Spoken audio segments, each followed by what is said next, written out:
Hello, good morning dear students, कैसे हो आप?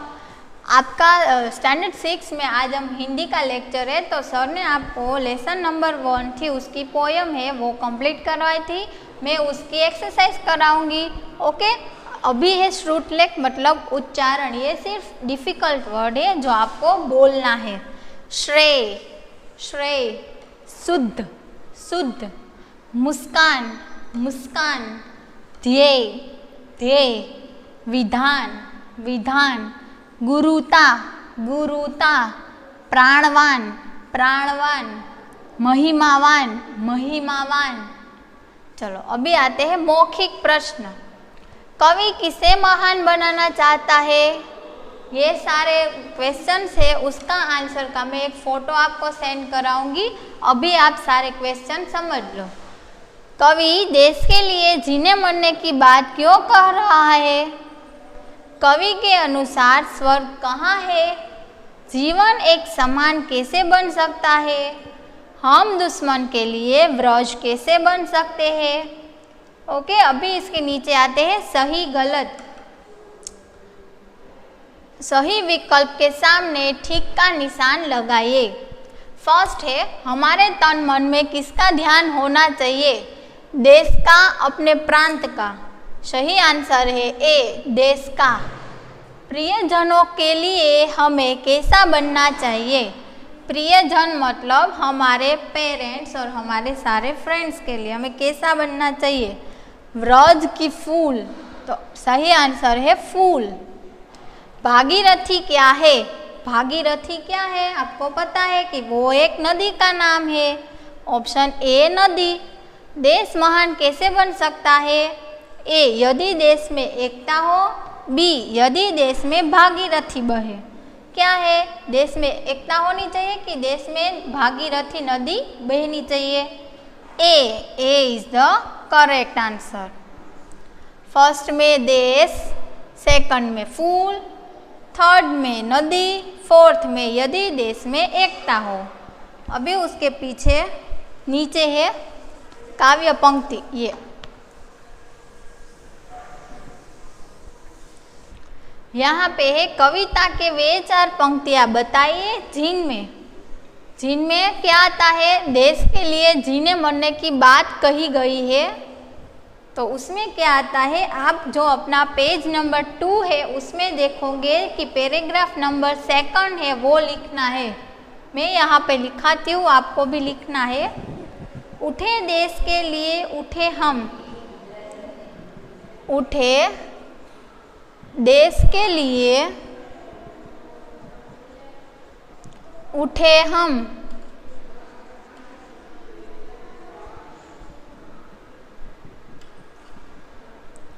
जिए देश के लिए जिए हम,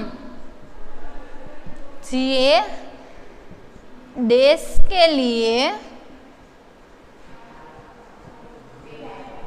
जिए हम, गले देश के लिए गले हम, गले देश के लिए गले हम, मरे देश के लिए मरे हम, मरे देश के लिए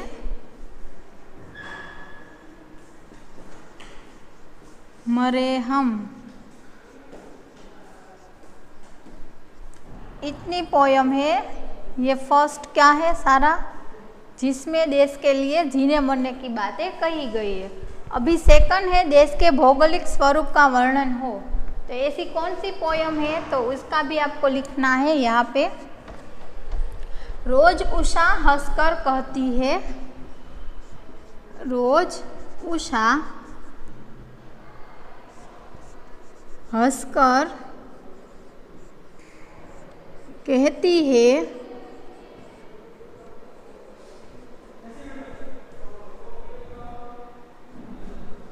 रोज निशा हंसकर कहती है, रोज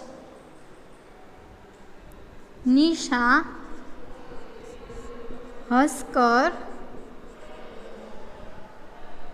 कहती है।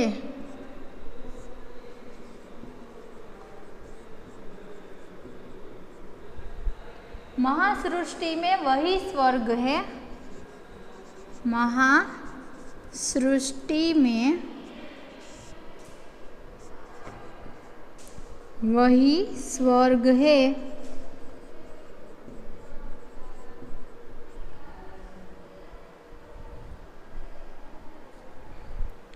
भागीरथी जहाँ बहती है। भागीरथी जहाँ बहती है।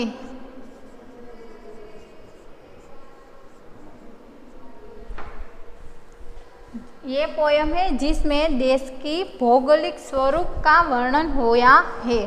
भौगोलिक स्वरूप मतलब हमारी नदियाँ, हमारी यहाँ की जो जीव सृष्टि उसके बारे में लिखा है, उसे हम बोलते हैं भौगोलिक स्वरूप।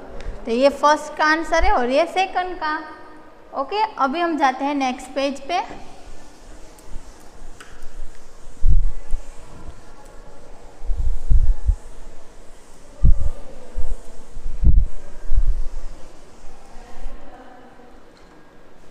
कविता की पंक्तियाँ पूरी कीजिए।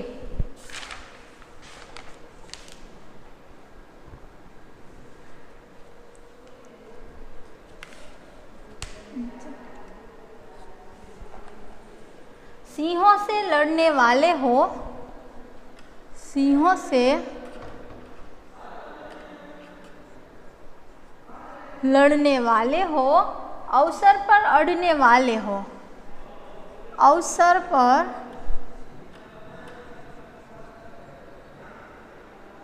पर अड़ने वाले हो।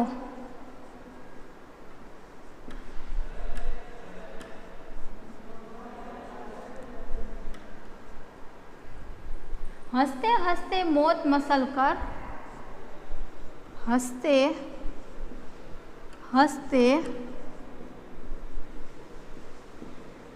मौत मसल कर आसमान पर चढ़ने वाले हो, आसमान पर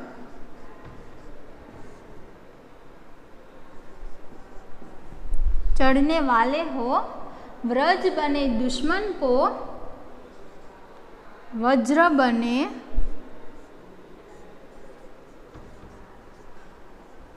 दुश्मन को, प्रिय को फूलों की मुस्कान बने, प्रिय को फूलों की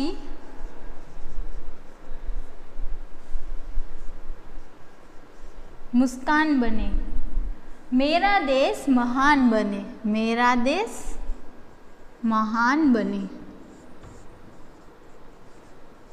ओके, सिंहों से लड़ने वाले हो, अवसर पर अड़ने वाले हो, हंसते हंसते मौत मसलकर आसमान पर चढ़ने वाले हो, वज्र बने दुश्मन को, प्रिय को फूलों की मुस्कान बने, मेरा देश महान बने। ओके, अभी आती है सेकंड पोयम।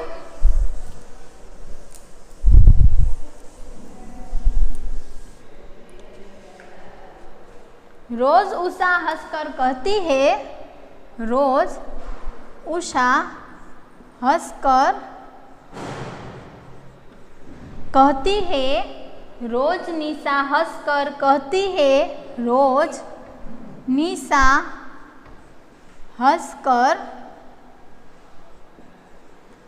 कहती है, महासृष्टि में वही स्वर्ग है, महासृष्टि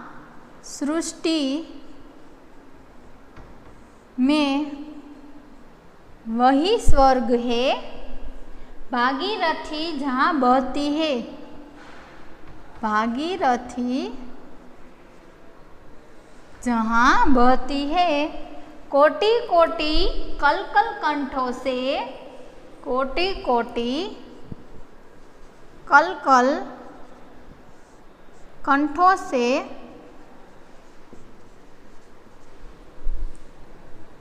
ध्रुव भेदी नवगान है, ध्रुव भेदी नवगान बने, मेरा देश महान बने।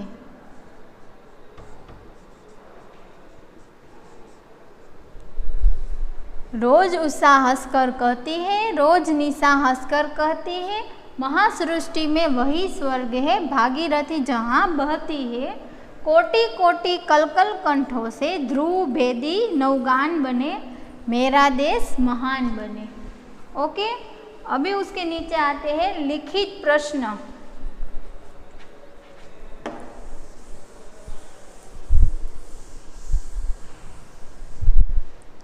दीर्घ उत्तरीय प्रश्न ये नहीं आने वाले हैं, सिर्फ लघु उत्तरीय प्रश्न आने वाले। तो सिर्फ मैं उसके क्वेश्चन समझाऊंगी, आंसर आपको उसका मैं फोटो सेंड करूंगी, वो आपको एक बुक में लिख के रखना है।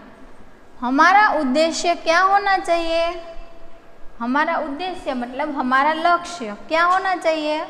प्रिय को फूलों की मुस्कान बने से कवि क्या तात्पर्य है?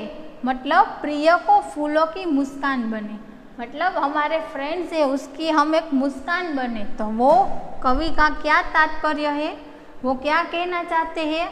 महासृष्टि में वही स्वर्ग है, भागीरथी जहाँ बहती है। इस पंक्ति में कवि किस देश की बात कर रहा है? ये पोयम से कवि कौन से देश की बात करता है वो लिखनी है। कवि के अनुसार हमारा देश महान कैसे बन सकता है? ओके, तो ये हमारा पेज नंबर 4 कंप्लीट होता है। और अभी हम जाते हैं पेज नंबर 5। उसमें भी ये व्याख्या परक प्रश्न है वो नहीं आने वाले हैं, तो ये नहीं करना है। इसके नीचे है ग्रामर। चलो, नीचे दिए गए शब्दों का कौन सा पर्याय शब्द कविता में प्रयुक्त हुआ है? कविता से ढूंढकर लिखिए। शेर के लिए क्या यूज हुआ है यहाँ पे? सिंह, सिंह।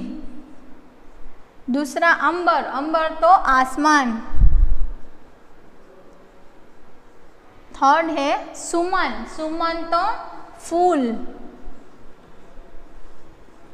चौथा है रात्रि, रात्रि का मीनिंग निशा। पांचवा है मृत्यु, मृत्यु तो मौत। छठा है शत्रु, शत्रु तो मित्र। सातवां है सुबह, सुबह तो उषा।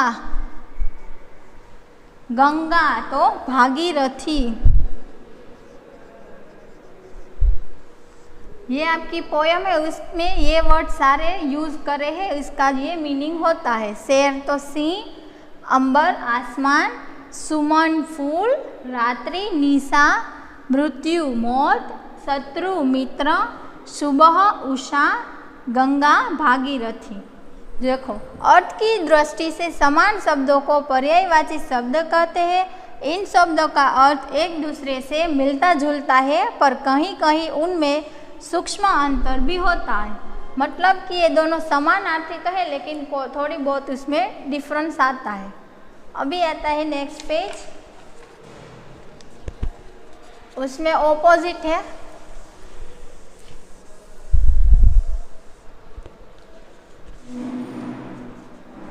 ये आपको नहीं करना है, इसके नीचे है। नीचे दिए गए शब्दों को विलोम शब्द लिखिए। विलोम मतलब ऑपोजिट।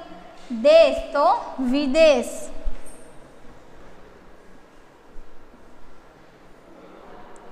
उषा तो निशा।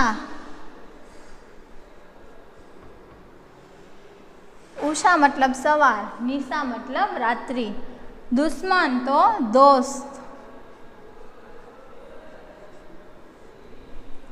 शुद्ध अशुद्ध।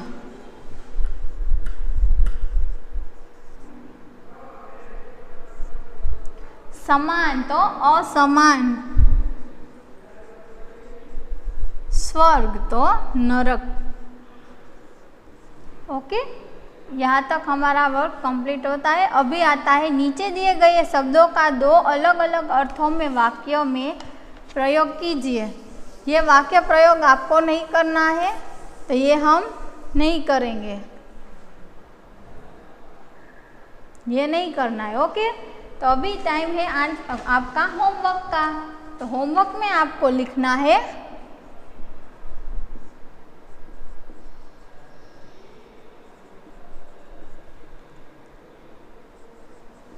हिंदी